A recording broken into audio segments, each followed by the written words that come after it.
La nostra città continua a perdere posizioni circa la classifica sulla qualità della vita rispetto allo scorso anno. Agrigento indietreggia di ben 8 posizioni, piazzandosi attualmente al 103° posto. Dietro di noi c'è anche Caltanissetta al 105° posto, perdendo ben 4 posizioni, e ancora più indietro addirittura la città di Siracusa, classificatasi al 106° posto, e ne perde 2 rispetto allo scorso anno, che era 104°. Ma vediamo meglio qual è la situazione generale in Sicilia. La Sicilia è ancora agli ultimi posti per quanto riguarda la qualità della vita. A sottolinearlo è il rapporto annuale sulla qualità della vita in Italia realizzato da Italia Oggi per l'Università La Sapienza di Roma in collaborazione con la Cattolica Assicurazioni. L'isola, come detto, non riesce a figurare bene in questa graduatoria, confermando le bocciature accumulate nelle classifiche degli anni precedenti.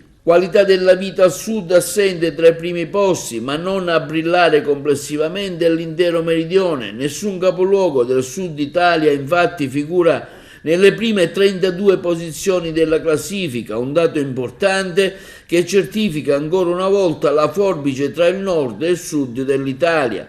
La prima città italiana per qualità della vita è Trento. In seconda posizione si trova Bolzano, che guadagna ancora un posto, mentre sul gradino più basso del podio ecco spuntare Bologna, quarta lo scorso anno. La prima città siciliana ad apparire è Ragusa, che si posiziona all'84° posto, confermando il piazzamento dell'anno precedente.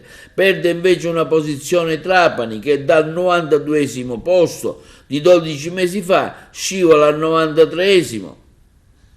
In posizione numero 96 si trova la città di Messina, era 98° lo scorso anno. A seguire c'è Enna, posizionatasi al 97° posto, 96° un anno addietro. Il capoluogo regionale Palermo guadagna un posto e va dal 99° al 98°, mentre la città di Catania scivola dal 100° posto al 102°.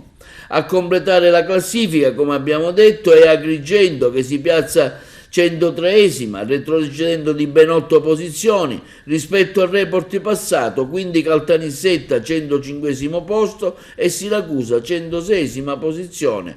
Non si registrano dunque particolari cambiamenti per le 9 città capoluogo della Sicilia, che non riescono a schiodarsi dai bassi fondi della classifica. A fare peggio complessivamente sono quindi, come detto poco fa, Agrigento e Caltanissetta, che perdono diverse posizioni rispetto al report dello scorso anno.